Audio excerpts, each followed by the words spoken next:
Greetings, and welcome to this evening's stream. Tonight we'll be doing something a little different, as we are still not officially on our regular streaming schedule. But a stream in a different community prompted me to want to try this. So if you are interested in learning how to play chess, this is the stream for you. I will be going over some of the basic fundamentals of the game and a look at very low-level strategy for beginners to get into and improve their game. Rather than just haphazardly moving pieces without a plan, I will teach you what to look for and what you should be doing as you approach the game. So without further ado, let me pull up a chessboard. All right. And we will take a look first at the different pieces to learn about those, as you must understand your pieces before you can play effectively with them. Now, on the 2nd and 7th rank, depending if you're white or black, we have the most basic piece, the pawn. The pawn is the equivalent of the military grunt, the soldier. It marches forward diligently, but is ultimately expendable. That does not mean you should be careless with it, though. A good general will try to utilize every soldier as effectively as possible, but it's not the end of the world if you lose this piece, as it is considered the least valuable, and you have several of them. At any rate, the pawn typically moves forward one space at a time. It can never move backwards. One special exception is your opening move. The very first move a pawn makes can either be 1 or 2 spaces, as you can see here by the movement guides. But the only time you can move it 2 after the first movement, regardless of whether I moved it here or here, every other move has to be 1 space forward from then on, which is a more modern chess convention. If you trace the game back to its origins, these pieces originally only moved 1 space, no matter what, and eventually the 2-space variation was implemented, which creates a very diverse, I would say, strategy to the game. There's a lot more opening theory that can be done because of this optional 2-space move, and a lot of variances in the opening are caused by that, as you're essentially moving twice as far as normal in one move. So it can be powerful if used correctly. Now, the unique thing about the pawns is that they're the only piece who capture in a different capacity than how they move. As if we say we move this here, and if black moves there, white cannot capture by doing this. Instead, they actually capture diagonally. So white can only capture pieces here and here, which can be a little tricky to be used to at first, but it's a very simple concept. If there was a black pawn here instead, white could capture. And you do have to watch out for your diagonals when facing pawns, but that is about the only threat that they have. Let's reset that. Now, one thing that may be a little difficult for beginners to wrap their minds around is the fact that not all pieces are created equal. If you take a more simple game such as checkers, they're all the same piece. So if you capture one piece, it's like capturing any other piece. There is no difference. But in chess, losing a pawn is very different than losing a queen, for example. So it's important to understand the value of pieces as well. And after I introduce all the pieces and talk about the moves, I will discuss relative value. But for now, let's continue discussing the pieces themselves. The next one I want to talk about is the bishop, seen here.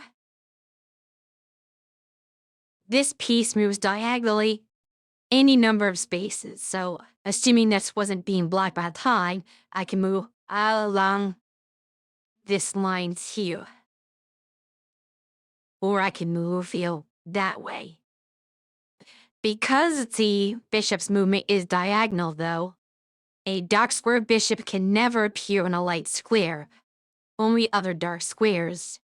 So while it has great range, it cannot cover every piece of the board by itself. But that is why you have one on dark and one on light. If you use both of these in conjunction with one another, you can hit every space on the board. However, if you lose one of your bishops, you lose half the board from that attack, which can be very significant at times. So this is one of those things that you want to keep in mind when making decisions on when to sacrifice pieces and what to protect. Because if you lose your dark square bishop, for example, you may have to be creative on how you guard against dark squares. Some very creative pawn movement may be able to cover for it, or you may need to have your queen involved. But these pieces can be very powerful at lower levels, as players tend to ignore them. Even at intermediate levels, honestly, people tend to overlook these. There is a term in the chess community that is kind of jokingly said as sniper bishop, as many people fall victim to bishops from long range. Let's say you were trying to attack the queen here, or the queen here, I mean, and you had a knight right on this spot here. Well, that would be attacking it. And if you're in a situation where black's king cannot move, then there is nothing that you can see in front of you that can block. Well, actually, you can't block a knight attack no matter what. So in a situation like that, you may have checkmate, or so you think. However, a lot of people fall victim to having, let's say, black had a bishop right here. Well, that bishop can just take the knight, but many people ignore the bishop over here and think they have checkmate when they have not won the game. They get confused and see their opponent just take their knight unceremoniously. So it's something to watch out for. You want to have a good sight line. Check the board for the long-range diagonals. Another low-level trick I see often is, let's say, white bishop on a spot like right here where this pawn is. And let's say black pawn is not there. The bishop can just take the rook. And many players do not see that their rook is under attack from that long of a distance. So that is something to watch out for as well. So knights can be very, very powerful, especially in the early game, especially at low to intermediate levels, when people tend to ignore them. Now, a piece that is very unique is the knight, seen here. The knight has a strange movement that is hard for new players to truly wrap their heads around, I believe. It is often described as an L shape. You can either move two spaces, let's say horizontally or vertically, and then one space in the other direction. So you can do two horizontal, one vertical, or two vertical, one horizontal. And that is the way that it moves. In fact, it also can do one first and then the two, but that's kind of the same as doing two this way and one. But some people like to think of it that way. I just think of either two horizontal or two vertical, and then one in the other direction. But it is the only piece that does not slide across the board. It actually hops. As you can see by the move suggestions, you can actually move the knight as your first piece without having anything else moved, because it does not have to move through your pawns, it can hop over the pawns. So this is a tricky piece because of that. You cannot block a knight because it does not slide. You cannot obstruct its movement path. As long as there is a space open, it can go there. And if the space is occupied by one of your pieces, it can simply take that piece, obviously.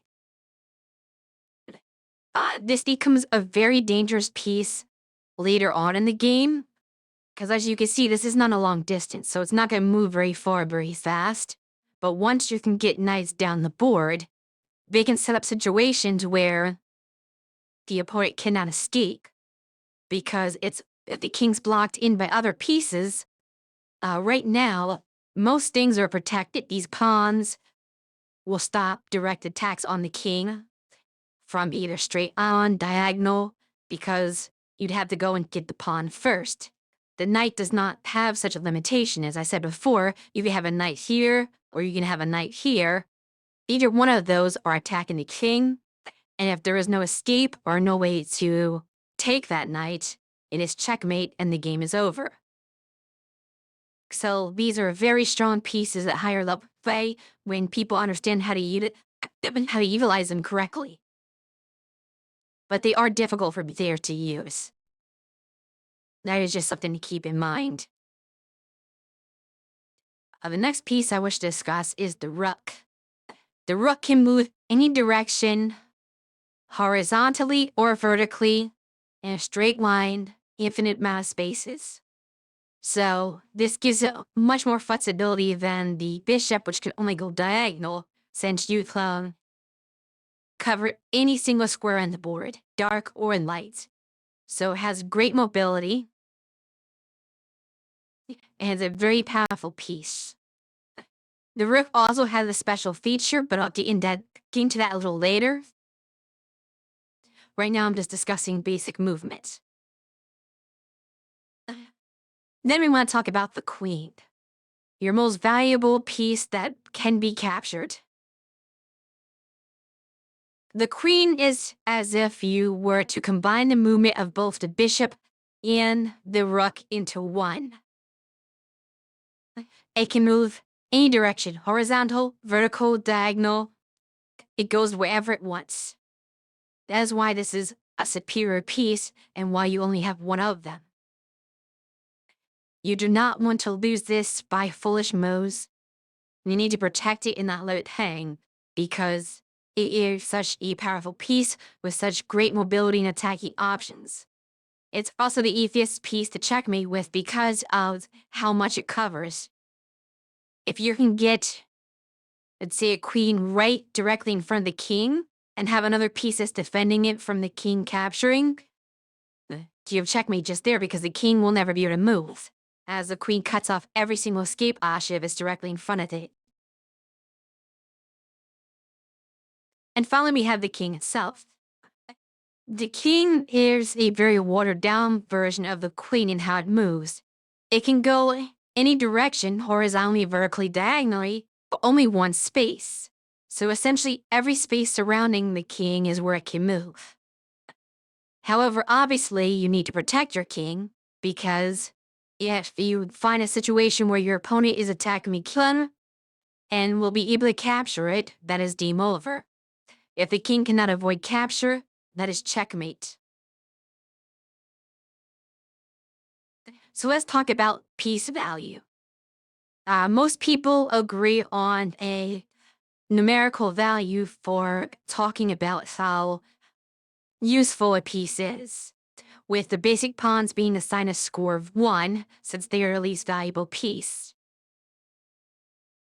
Then you have bishops and knights. Those are usually considered 3-point pieces, so they are 3 times as useful as a pawn. Or, in other words, losing 1 knight or 1 bishop is the equivalent of losing 3 pawns in the game. Their value is equal to one another, roughly, because while bishops are very talented for their mobility, their range, and are good early game pieces, the knights do have that unique feature where they can hop over other pieces and create checking situations that other pieces cannot, despite the lack of range. The knight is also the only piece in the game that can attack a queen without being under attack itself by that same queen. Because as we said, the queen moves in every direction. So, if you had, let's see, let me just move this around for illustration purposes. Let's say you had a queen here. Now, if you were to put your rook there, the queen just takes it because even though you can go that way, the queen can also go that way. You just capture your rook. He is now a threat. If you had a bishop over here, same story. The queen will just take and use that bishop. So that does not help. However, in order to attack a queen, you go in this direction. The queen cannot capture that because the queen moves here, queen moves there, queen moves this direction. That's not what I wanted. Queen moves this direction. None of these are attacking the knight. It's safe. So the queen's only option is to move out of the range of the knights. It has to flee. So that is a very talented attribute of the knight, as it can threaten and take away the best piece on the board. And that is why it ends up balancing out to be equal to bishops in value. Roughly equal anyway. The rooks are considered to be 5 points of value, so the equivalent of losing 5 pawns, or slightly less than 2 bishops/knights, because they can hit every square, so they have the range of a bishop, but more mobility and more squares they can hit, so they're slightly better. And then the queen is really 9 points. Obviously, since it just goes everywhere and does everything, it is the most powerful piece on the board, and losing the queen is a drastic loss. You would need to get 3 minor pieces in exchange for that queen in order to make that a worthwhile exchange. The only time you want to willingly let your queen go is if you have a chance to win the game by doing so. And there are some advanced techniques where you might beat somebody to capture a queen, and then the next move is checkmate because you're just removed a piece that was defending the queen and making that checkmate possible. But that is advanced strategy, obviously.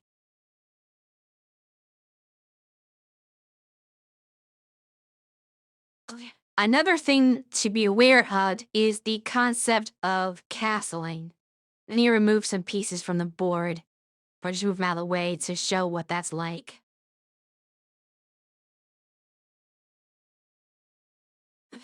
So there's a feature called castling, in which if the spaces between the king and the rook are free, you could actually move the king over either this way, 2 spacers, and then the rook goes here.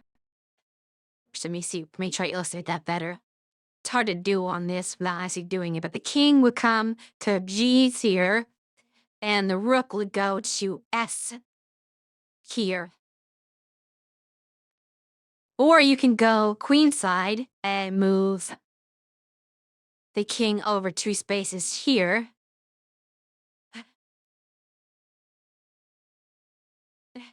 And then the rook would come over here.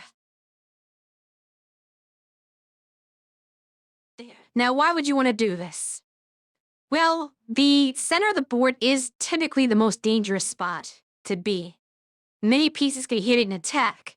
So, the reason why you may want to castle is to get your king out of the center, where the most attackers might be present.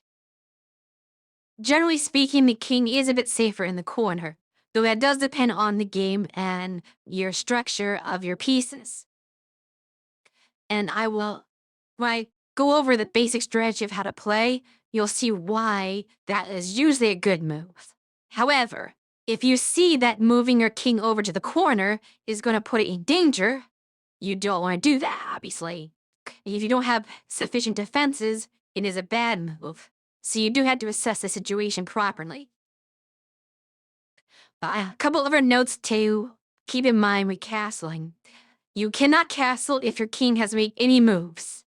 That completely eliminates your ability. So, your king has to still be in its starting space. The rook you're casting with has to be in its starting space. If these pieces have moved, you essentially have given up your right to castle. Also, the king cannot be in check or under attack in enemy's capacity, so if the king's in check, it can't castle out of check. It also cannot castle through spaces that are under attack. So if I had a rook that is aiming for this spot right here, it cannot go through that because that space is not safe. And obviously you would be able to castle into a space that would put you under attack. That would make any sense. Yeah. But generally speaking, as long as it is safe to do so, and you have no better move, it is advised to castle, as it will make your position better more often than not. So now that we've gotten that out of the way, how do you actually decide what piece to move and when? How should you begin a game? Because obviously, there are a lot of things you can do. You can move any one of these pawns in the front row here, or you can move your knight to start. But just picking random pieces and moving forward will not make you a very strong player. It will not get you a lot of wins against people who know what they are doing. So let us focus on some very basic strategy. It is important to control the center of the board. This is where the action is happening. So the most common moves are to move either the E pawn or the D pawn forward, because these are the middle of the board, and this is where you want to be. You want to put your pressure here, essentially working toward the king. And that is why castling is a big thing, because you're putting your pressure in the center of the board, and castling will move the king out of that pressure zone. The other thing is that if these are the pieces you're playing with right away that are in front of the king and queen, if they get taken, as is inevitable, you will lose some soldiers in battle. Your king is wide open and less defended, so there's another reason why you want to castle eventually. So let's take a look at how a very normal opening might look. White would play the move e4, and black would respond in kind. Now you have a couple of options. You could move your next pawn up to d4. However, if you do that, white can just take it. Now there is a solution to that, moving your queen and taking the pawn. So it may not be the best solution for black to just take, but it's something they can do. And this is why the king's pawn opening is a very interesting one. So let's play that out real quick to see what that looks like. If black does decide to get aggressive and take, then you can do this. And now your queen is up here with lots of real estate and can do many things. However, it's usually not good to get your queen out this early.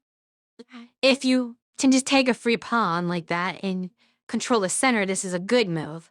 But you don't want to do it for no reason, because it is in danger. There's a lot of pieces that can threaten it. You don't want to lose your queen so early without having other pieces to support it. And, black right now has a lot of difficulty with potential moves it can make. One thing black could do is move a piece like this to try to threaten the queen, but the problem with that is there's no defense for this piece, so if the queen decides to just take, you haven't really saw the... Well, actually, no, you can't do that. I just realized. If the queen takes, it is defended because there's this move right here. Black's bishop is attacking that space, and the queen has to move somewhere, because if the queen doesn't move, then the pawn just takes. So this is actually a really good defense for that. But the pawn can just retreat, or the queen can just retreat back to, I would say, probably C or a good spot, and continue playing from there. So what are some other options instead of taking that pawn there that black could do? Black could just move here and defend that pawn with its own pawn. So that if white takes, black could take back, and now black has a decent center hold. That's an option.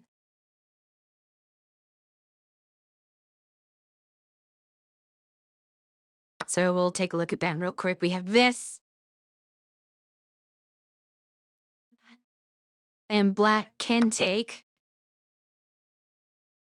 But that is a problem. Because if that happens, white could just take the black's queen. Greetings and welcome to the stream. We are just going over some chess basics. But yeah, black does not want to actually take there even though it can. This is basically like, the problem with this is the opposite of a French defense. There's a strategy of setting up like this from the other side called French defense, where you leave the king holding and there are no consequences. But if you take there, you leave your queen exposed and then you can just trade queens. Not a very good move because while it may not seem like a big deal because you'll get the queen right back like this, well, moving your king like that means that the king can no longer castle. It is essentially stuck in the middle of the board, and you can apply more pressure as white. So that is why you do not want to make a move like that. Instead, it would be more advantageous in this position for black to move out another piece to apply pressure. I'm going to say something like a knight right here.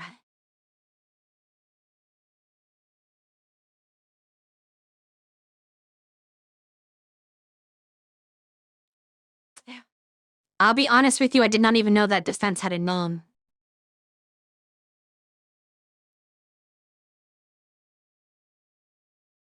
To me, it just feels like a botched move.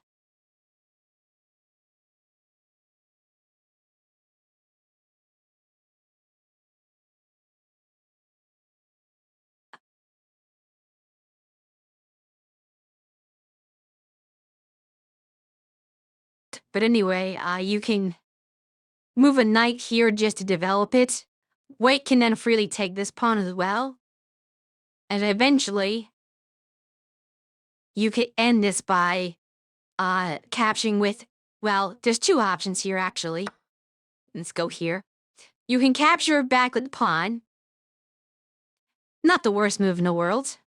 But a better move in this situation is to capture with your bishop, because that puts the bishop on a more active square. It's developed now, and it has all this room to work with.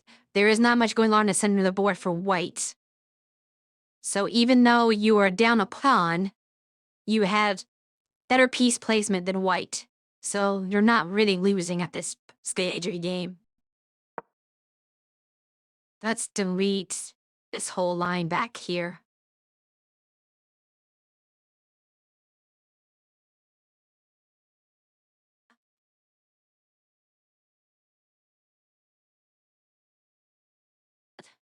Indeed, it does not seem like a very good move.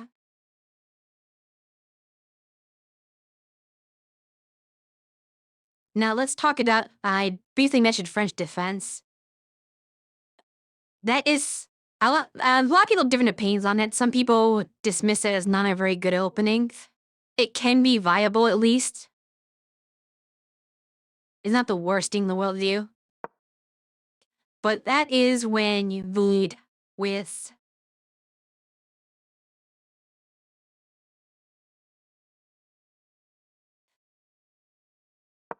that. That's when the e4, instead of matching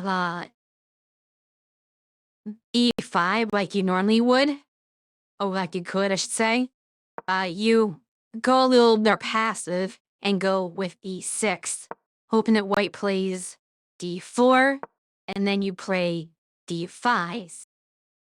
Then after this capture, you capture like that. Let's see, Well, that is, amusing. Your message got caught by the auto mod because it, thought you were talking about the French people and not the French defense. Let me just approve that. I dislike the French purely because of how drawlish and boring the positions are, but at lower levels it'd be fun to play. That is a fair assessment. It works fine. Yes, yes, you said the French, so they thought you were talking about French people. And it considered it a racist comment. Yes, that is correct. It made that mistake. Because, you know, AI does not understand context.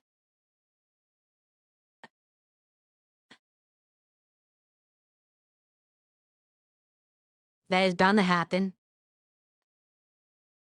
But yes, at lower level, French defense is fine. It's solid, I would say. Because as long as you play it correctly, it puts you in a pretty good position where you're not likely to get overwhelmed and you would be able to respond to a lot of things. Now, if you're a grandmaster playing in a high-level tournament, it probably won't take you very far. Unless you're playing for a draw, which you don't really want to play for in a tournament. Ideally, you play for a win, and French defense just is not playing for a win at high level. But if you're trying to not lose, it can be a decent strategy to use, I suppose. But yeah, this is a pretty good position, though the engine sets is essentially even for both players. Which is obvious, it's kind of, the same thing going on either way.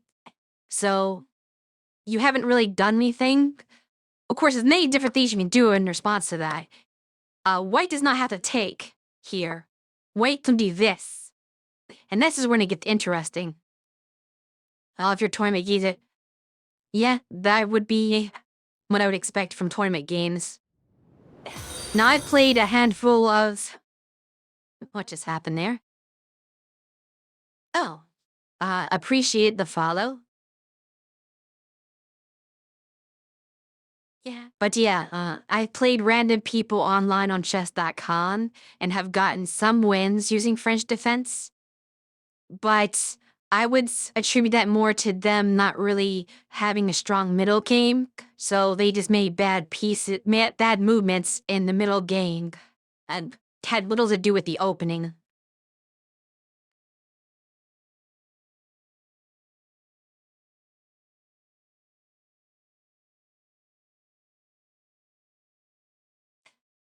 But at any rate, there is a variation of the French where the white can ignore the pie movement and just push up this way. And then you start doing things like developing knights to threaten pieces, and you kind of just play from there.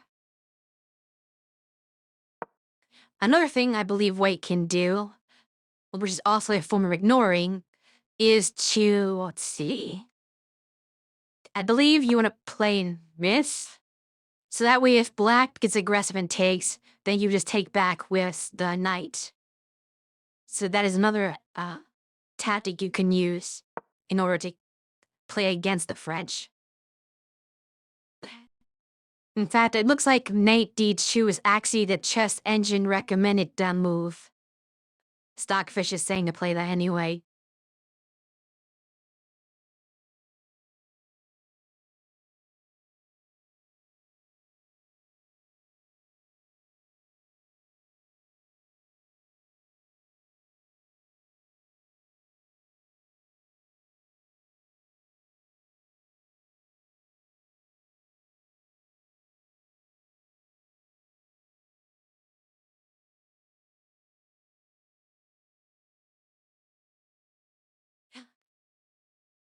Tot Cower-esque? I thought it was called, I don't know how to pronounce it. I'm gonna just type it in chat. Huh?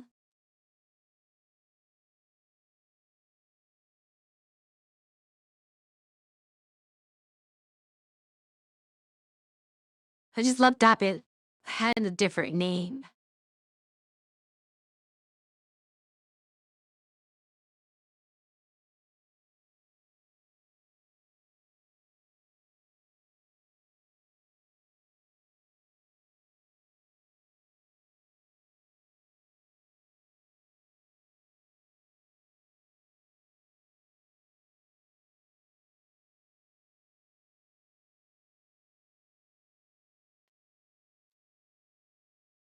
I'm not good with all the different variation names. I do not claim to be a chess expert, just kind of somewhat intermediate.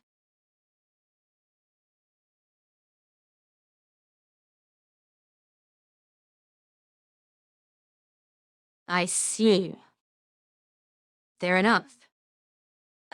Good to know.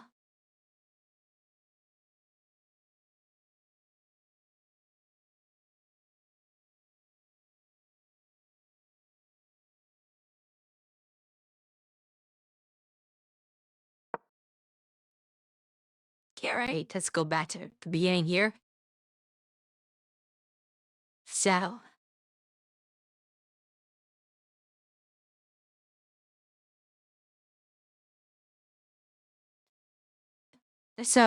back to what I was saying in the beginning. Very good opening moves tend to be e4 or d4, as you want to get into the center and control it. Another feel reasonable move to begin with. It'd be knight f3. You can do that as well. And just start with your knight. I don't typically start with knight openings, but some people like that.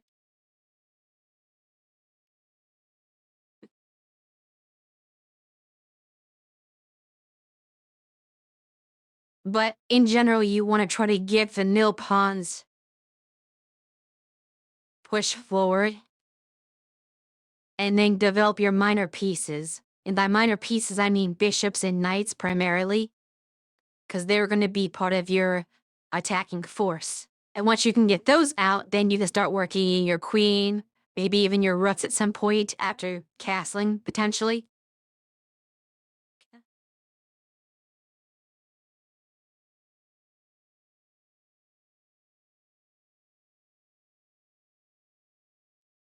But one thing you want to look at, instead of just moving random pieces, I see a lot of new players just kind of moving random pieces, not knowing what they're doing. So let's go. Try to think of a good example opening.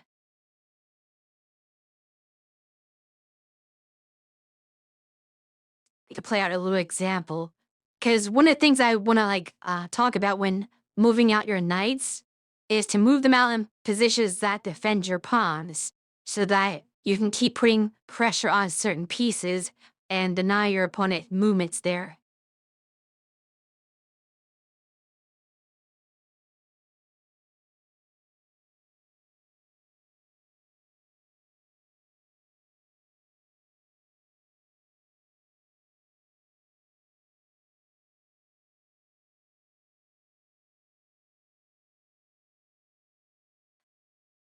Because there are two philosophies. I mean, you do sometimes just want to put pieces out there to get them on the board, but if you can get them in a good spot with purpose, in a position that guards other pieces, that helps extremely.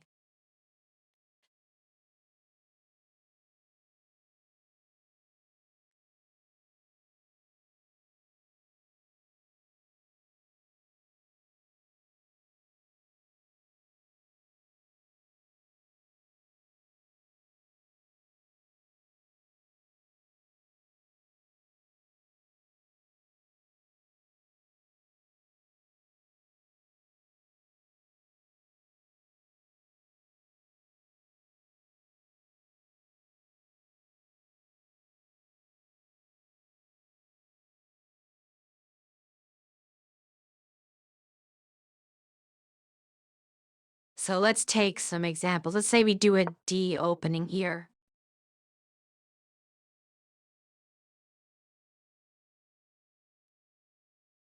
Some people, very commonly, will just match D pi, flat, D. Let's just do that. Let's do D pawn here. And I'm gonna say do this. Because it's very good to get your knights out and on the board when you can. Like, you could just go here with the pawn, sure. But you want to have good defenses, so instead of just inviting black to capture your pawn, you might as well develop a piece instead. That's my philosophy. And maybe your opponent will try to do likewise. Maybe they'll do, let's say, knight f6.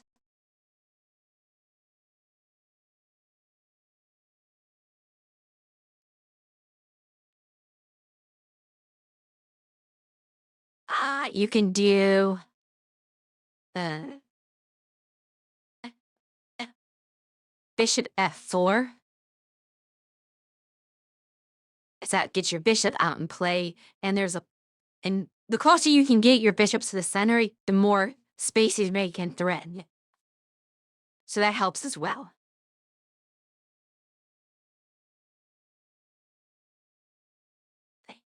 Black might do something like any copying that in a sense and going out here. So at this point, you probably want to move a pawn again. You get some either moves this here to kind of create this slat one, or you could move this here and try to threaten the pawn there. The only problem with that move is that the pawn is being defended by that knight. So ultimately I don't like that move as much, so I would probably move here personally.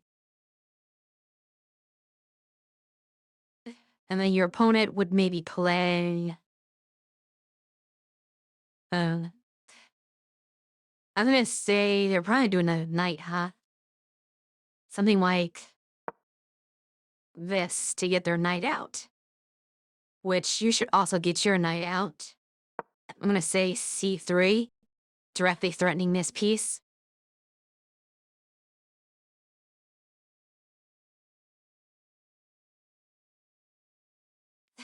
And this is kind of like chess teams.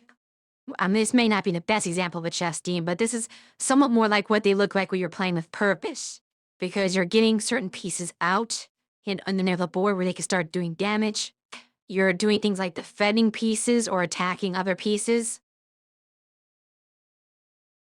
My rating, I would have to look that up.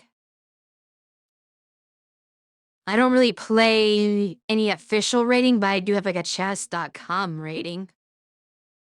If that is what you're looking for. I only play chess online occasionally.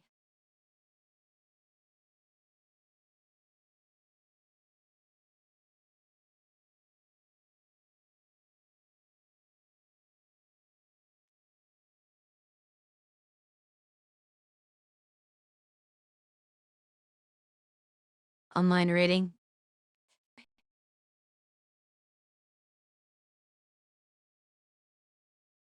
It's not very high. Let me find out what it was. I can find my profile here.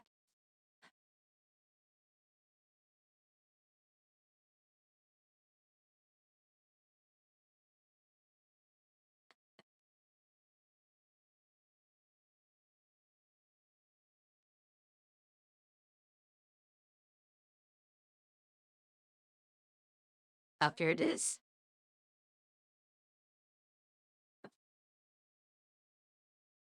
But it says 1092.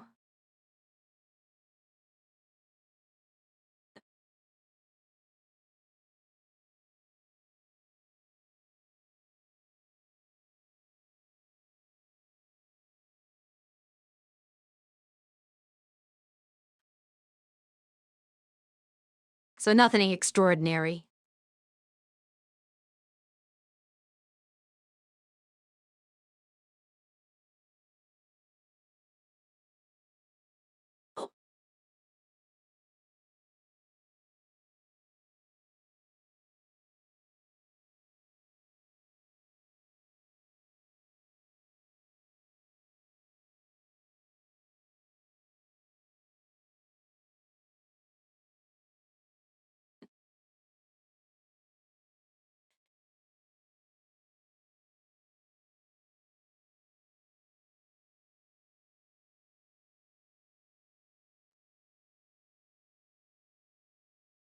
But yeah, it is somewhat difficult to ex- explain philosophy to people who are new to the game, I think.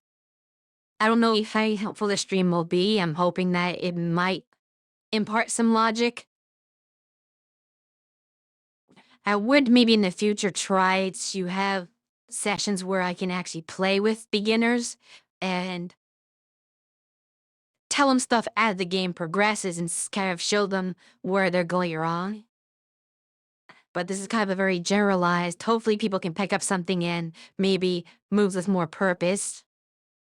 But my point of then emphasizing here with piece movement is get your pawns out in the middle, then get things like knights out in spaces where they can either defend a pawn of yours or attack a pawn of an opponent or any of the pieces. It doesn't have to be a pawn. But you want to be in positions where you're threatening key spaces on the board with your other pieces.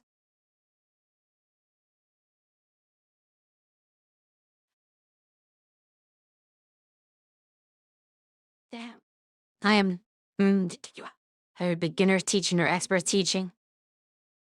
Yes, because even if you are not an expert, if you know a little bit more than other people, then you can still impart that knowledge upon them. I do have somewhat of an understanding of very basic strategy and how to approach different openings. I don't know the name of every opening that exists.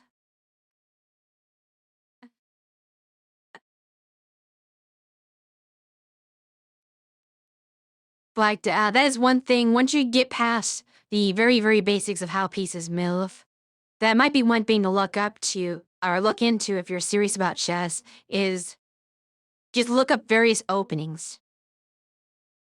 Find a name of an opening, learn an opening, try to like master how to play those moves.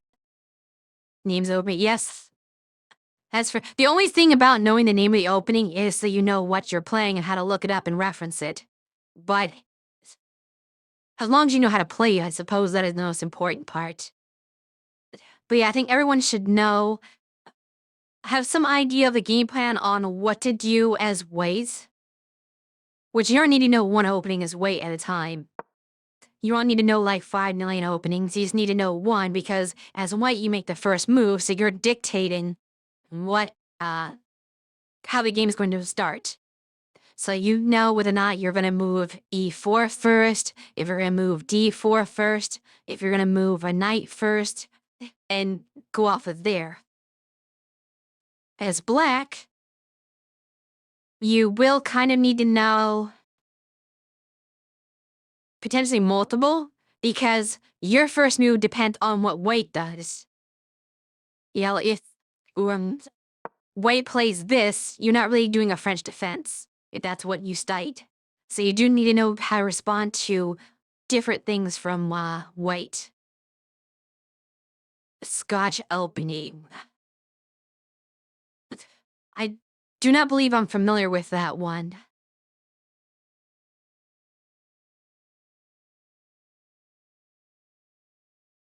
Is that an E4 or a D4 opening?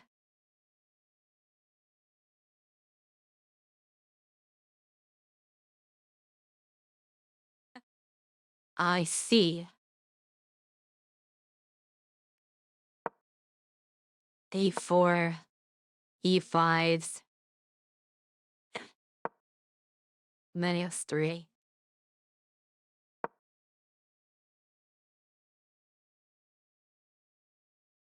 Oh, wait, that's the wrong night move. Eat that. This move.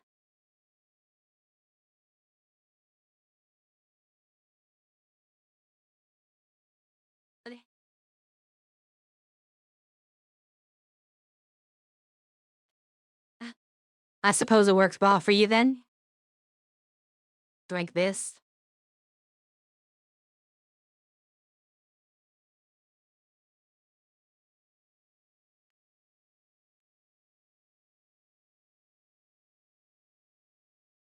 So let me think about that one for a second. If I saw that opening, what would I do?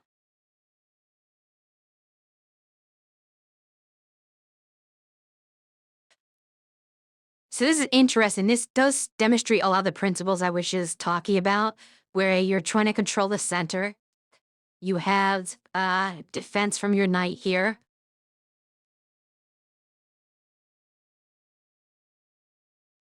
So there's a couple of options. Obviously, with this knight move, you could hypothetically take this, but then white just takes back. So that doesn't seem like a good move. I mean, I guess you could then take with the pawn here, but uh, it doesn't feel like this leading to anything good or black.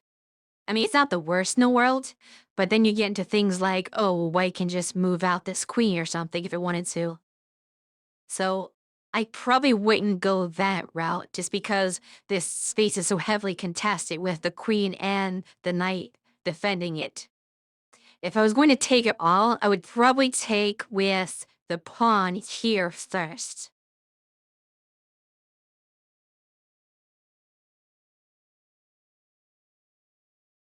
So maybe something like this.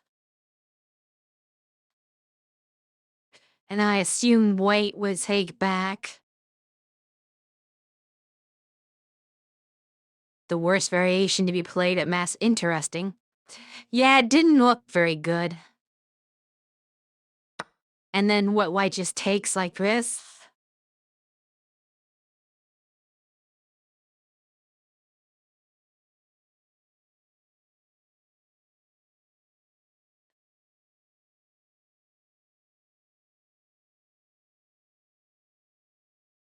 Yeah.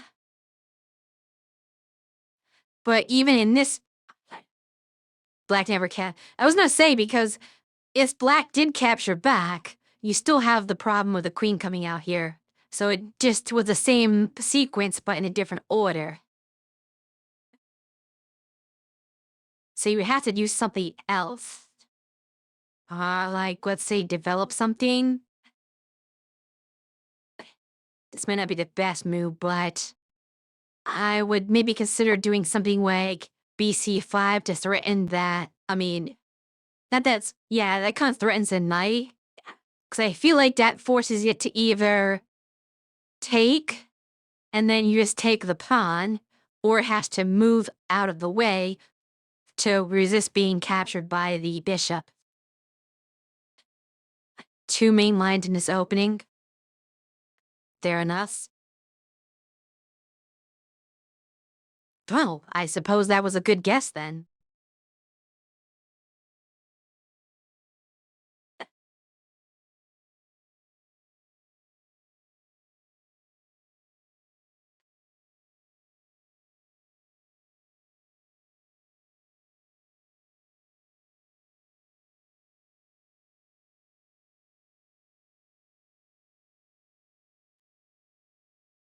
What is the other yeah, what's the other line on that? If we don't move here,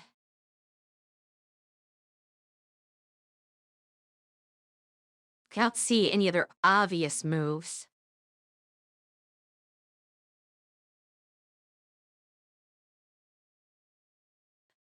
Typically, white does not take black knights unless a certain tactic comes up.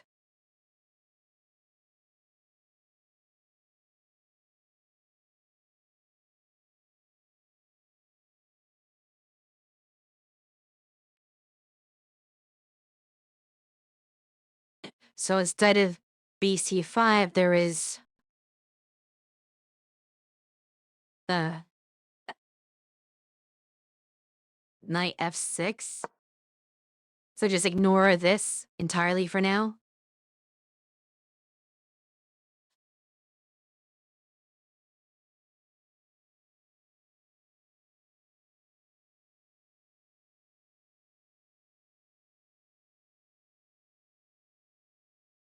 Oh, it does? Yeah.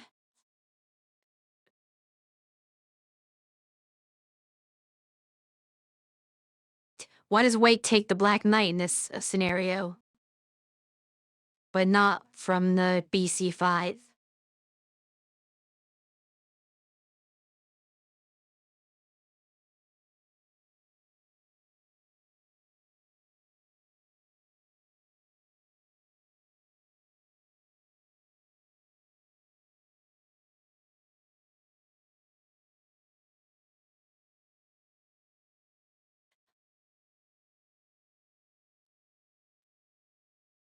I'll admit that one is a bit beyond my understanding, so I'm trying to figure out this tactic a little better.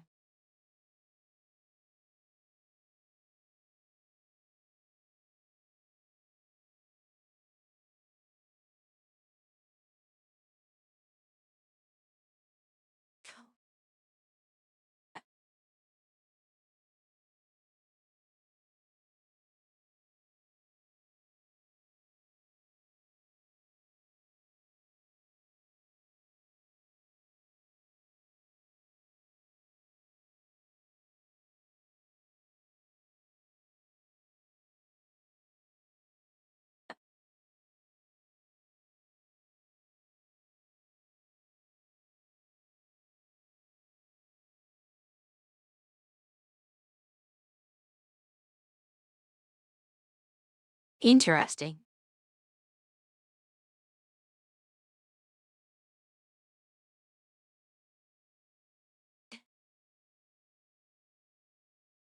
I suppose I do need to improve my chess vision a bit, as I thought that bc5 was actually forcing a take of black's knight, but it seems like it's the other way around.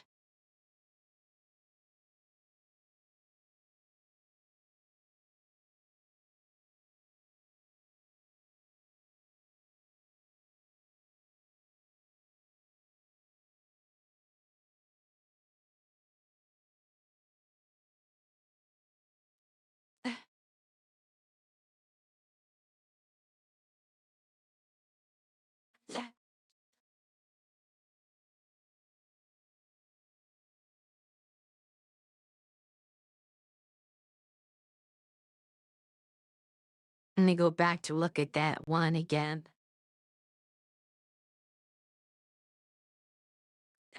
Cause she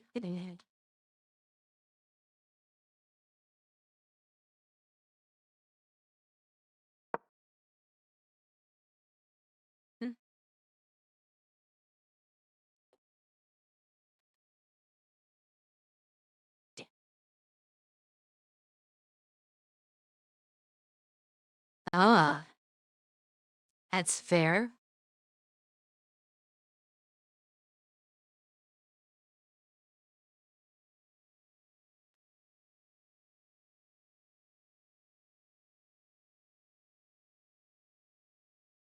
And if black takes, we have... Oh, wow. Black was immediately hands. Yes.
Let's follow it out to see the bad move first.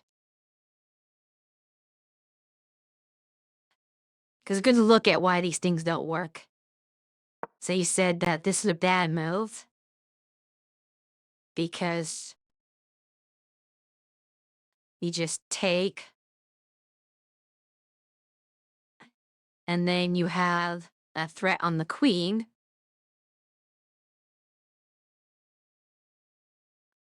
What does white play after knight f6? White captures.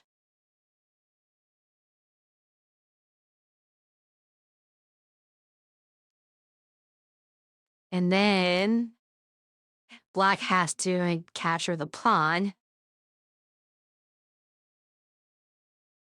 Interesting. Whichever pawn black recaptures with, you win the bishop and possibly trade queens. Right, so if he did this, white's coming up there, potentially. Well, actually, before that, you probably just take the bishop for free and not worry about the queen situation. So black's probably a little better off just well, yeah, probably better off non-exposing the queen at least. So you do that, and then white does this. Either way, win the bishop, as you said.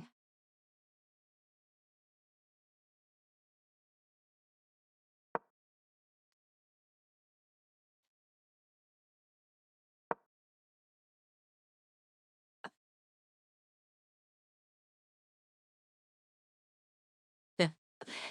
Yep, definitely looks like a very tough situation.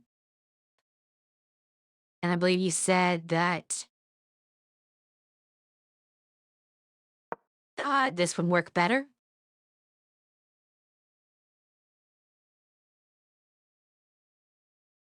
Which honestly, I would have probably played this over the knight move anyway.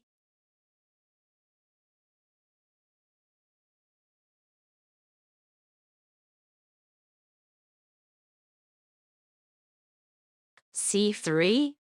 Interesting. Just to put another piece attacking here. There.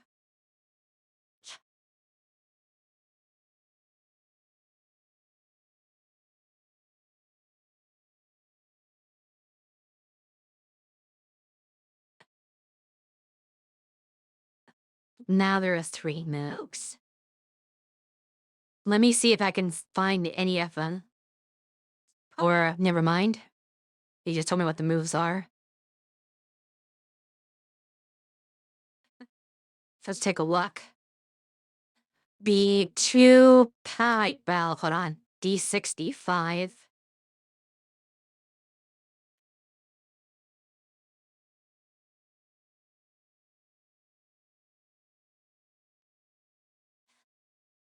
I do not understand D5. I understand D6 would then be protecting this bishop. So it's just not one for free potentially in the future.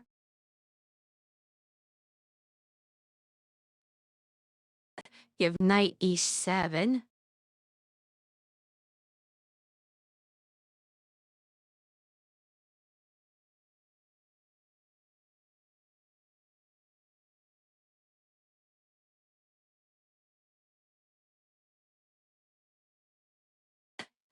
I'm assuming you mean this knight to E7? Because either one can touch that space. Knight G, okay.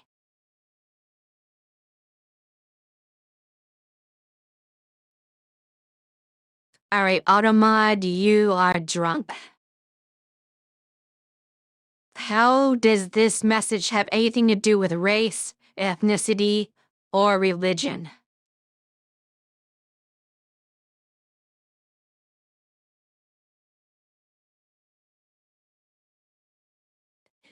I understand the first one.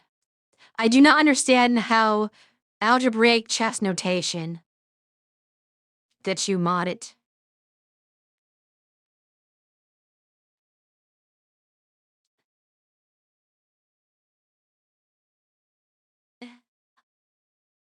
So this to here.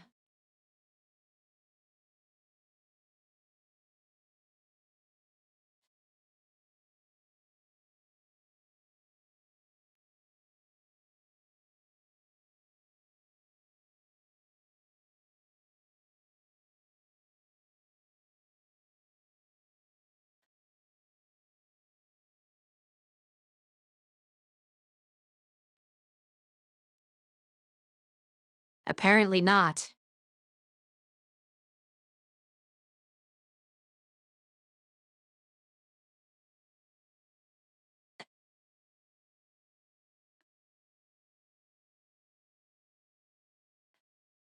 But yes, this does seem like an interesting opening.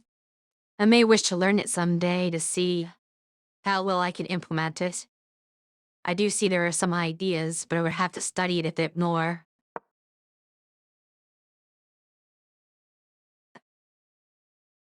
I usually try to play it safe when I do openings.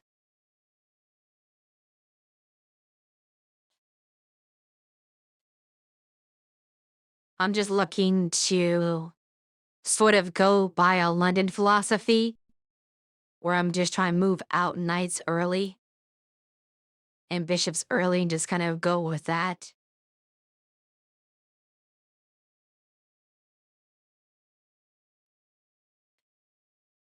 Writing a book on the Scotch. Oh, eyes and meat.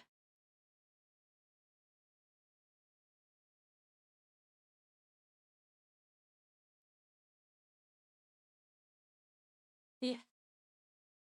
You'll have to share that book when you finished. I'd be interested.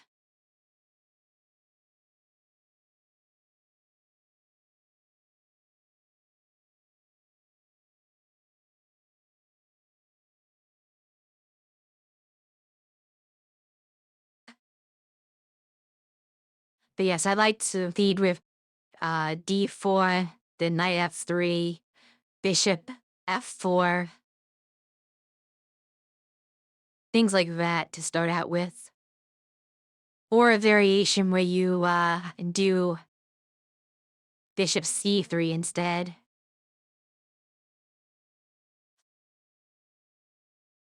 Fair enough. Writing books can be difficult. They take time, especially if it's instruction like that. It probably takes research, and then you meet editing.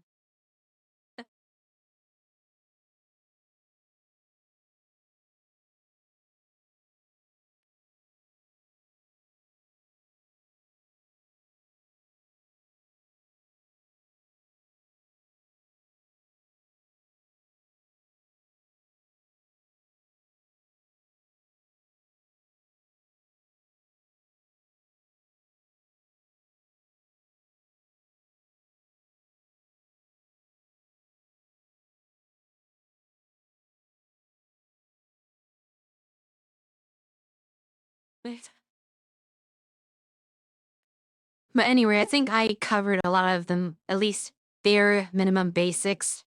I discussed, what each piece is, how it moves, kind of the strategy you're looking for in the early game. I'm going to archive this for a bot that can be viewed later. And I do hope this is useful to people who are just getting into their game, don't really know much about it other than maybe the rules.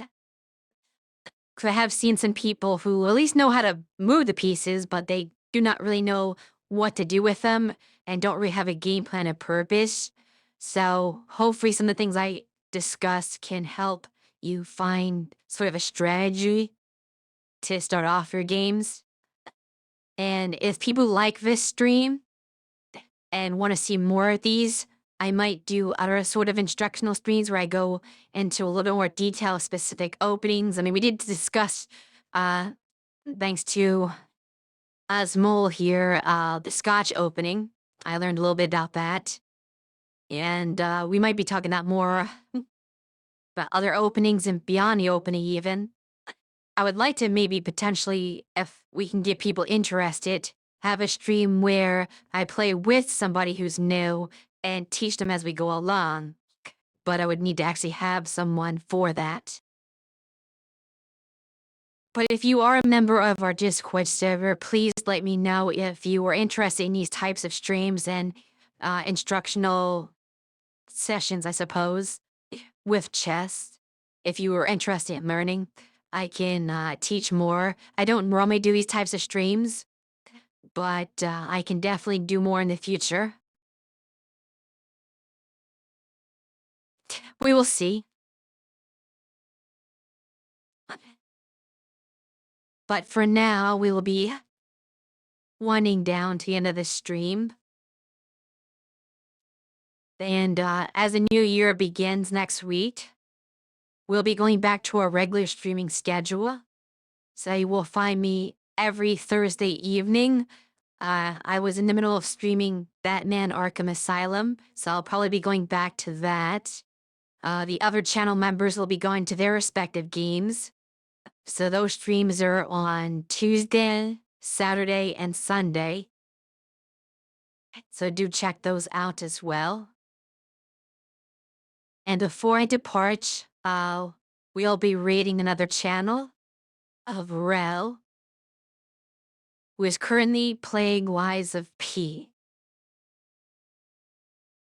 So I will see you all next time.